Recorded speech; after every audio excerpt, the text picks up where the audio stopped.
ایک نیا شادی شدہ جوڑا اپنے نئے گھر میں شفٹ ہوا تو اگلی صبح خاتون نے اپنی کھڑکی سے دیکھا پڑوسیوں نے کچھ کپڑے تار پر لٹکائے ہیں سوکھنے کے لیے۔ تو بیوی اپنے شوہر سے بولی کہ دیکھیں جی، ان کو تو کپڑے بھی دھونا نہیں آتے، کیسے گندے میلے کچیلے انہوں نے کپڑے تار پہ لٹکا دیے ہیں سوکھنے کے لیے۔ یہ اس کا معمول بن گیا، روزانہ اس کو شوہر کو کہتی، شوہر سنتا۔ ایک دن صبح اٹھی، اس نے شیشے سے دیکھا تو کپڑے دھلے ٹنگے ہوئے تھے، صاف ستھرے۔ تو شوہر سے کہنے لگی، دیکھیں جی، انہوں نے تو کپڑے دھونے کہیں سے سیکھ ہی لیے ہیں۔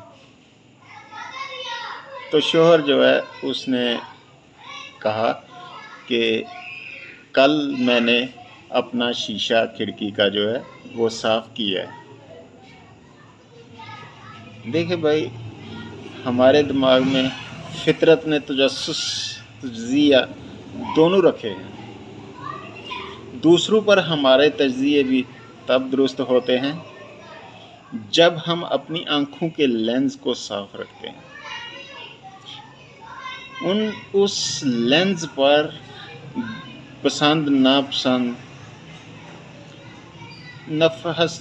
حسد بغض نفرت کی گرد بیٹھنے نہ دیں، کیونکہ پھر آنکھیں وہی دکھاتی ہیں جو ہم دیکھنا چاہتے ہیں، نہ کہ وہ جو دکھائی دے رہا ہے۔